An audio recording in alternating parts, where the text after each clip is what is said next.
በረፋድ የዘገባ ቆይታችን ሁለት ዋና ጉዳዮችን እንመለከታለን። አርዕስተ ጉዳዮችን ላስደምጣችሁ። የዓለም ባንክ ባወጣው አዲስ ሪፖርት በኢትዮጵያ የቴሌኮም ገበያ በቅርቡ የገባው ሳፋሪኮም ኢትዮጵያ ከኢትዮጵያ ቴሌኮም ጋር በሚደረገው ውድድር ፍትሃዊ ያልሆነ የመጫወቻ ሜዳ እንደገጠመውና ለከፍተኛ ኪሳራ እንደተዳረገ ይፋ አድርጓል። ሌላው የፕሬዝዳንት ዶናልድ ትራምፕን የሰላም ስምምነት ተቀብያለሁ ማለቱን ሐማስ አስታውቋል። ይሄን በዝርዝር እንመለከታለን።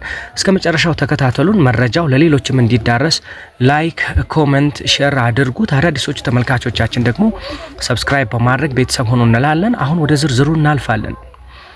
የኢትዮጵያ የቴሌኮም ገበያ ግምገማ በሚል ርዕስ የቀረበው ይህ ሪፖርት በሁለቱ ኩባንያዎች መካከል ያለውን ያልተመጣጠነ ውድድር በዝርዝር ይተነትናል።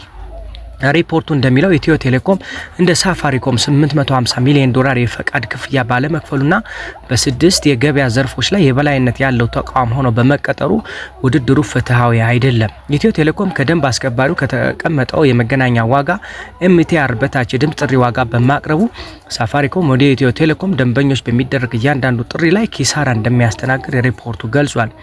በወር $1.6 ሚሊዮን ይገመታል። ይሄ ደግሞ በተጨማሪም ኢትዮ ቴሌኮም የዳታ ዋጋን በእጅጉ በመቀነስ ውድድሩ ለሳፋሪኮም አስቸጋሪ አድርጎበታል ተብሏል። ሪፖርቱ ኢትዮ ቴሌኮም በቅርቡ እንደ M-Pesa ያሉ የሳፋሪኮም መተግበሪያዎችን እንደገና በመንግስት የሞባይል ገንዘብ ዝውውር ላይ የመንግስት ድርጅቶች ምርጫ ሊሰጠው እንደሚችል ስጋቱን ገልጿል። ሳፋሪኮም በኢትዮጵያ ቴሌኮም በኢትዮጵያ ኤሌክትሪክ ኃይል የመሰረተ ልማት አውታሮች ላይ ጥገኛ በመሆኑና ለኪራይ በአመት $3 ሚሊዮን ለኢትዮ ቴሌኮም መክፈሉ የኔትወርክ መስፋፋቱን አዝጋሚና ወጪውን ከፍተኛ እንዳደረገበት ተጠቅሷል። በእነዚህ ተግዳሮቶች ምክንያት ሳፋሪኮም ኢትዮጵያ በ2024 በጀት ዓመት $325 ሚሊዮን ኪሳራ ያስመዘገበ ሲሆን ያገኘው $53.6 ሚሊዮን ገቢ ለፍቃድ በአመት የሚከፈለውን $66.7 ሚሊዮን እንኳን እንደማይሸፍን ሪፖርቱ አብራርቷል። ዓለም ባንክ የኢትዮ ቴሌኮም ኮሙኒኬሽን ባለስልጣን እነዚህን ፍትሃዊ ያልሆኑ የውድድር ሁኔታዎች እንዲያጣራና እንዲያስተካክል ጠይቋል። በተጨማሪም የኢንተርኔት ተደራሽነትን ለማስፋት እንደ ስታርሊንክ ላሉ የሳተላይት ኦፕሬተሮች ፈቃድ እንዲሰጥ ሐሳብ አቅርበዋል። ሐማስ የዩናይትድ ስቴትስ ፕሬዝዳንት ዶናልድ ትራምፕ እስራኤል በጋዛ ላይ ለ2 ዓመታት ያህል በፈጀችበት ጦርነት በርካቶች ያለቁበትንና ጋዛም ወደ አመድነት የተቀየረችበት ጦርነት ተኩስ አቁሙ ሊፈጸም እነሆ የዶናልድ ትራምፕ ጥሪ ተቀባይነት እያገኘ ነው የሚገኘው።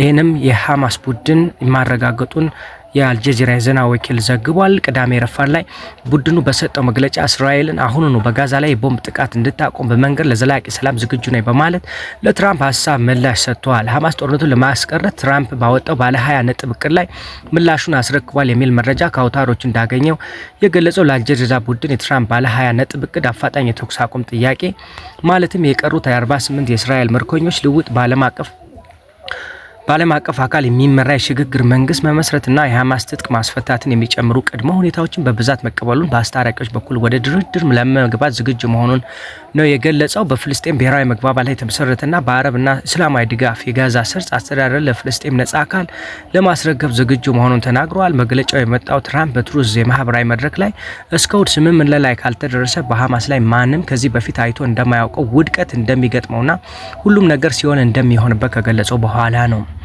በተያያዘ እስራኤል በጋዛ ያለውን ጦርነት ለማቆም የትራምፕ እቅድ የመጀመሪያ ደረጃን ተግባራዊ ለማድረግ በዝግጅት ላይ መሆኗን ተናግራለች። የእስራኤል ሚዲያ እንደዘገበው የትራምፕ የጋዛ እቅድ የመጀመሪያ ደረጃ አፋጣኝ ትግበራ ለማድረግ የተዘጋጀው ነው ካለ በኋላ መንግስት ወታደራዊ ኃይሉን በጋዛ ውስጥ ያለውን ጥቃት እንዲቀንስ መመሪያ ሰጥቷል ሲል የእስራኤል ጀሩሳሌም ፖስት ሚዲያ ዘግቧል።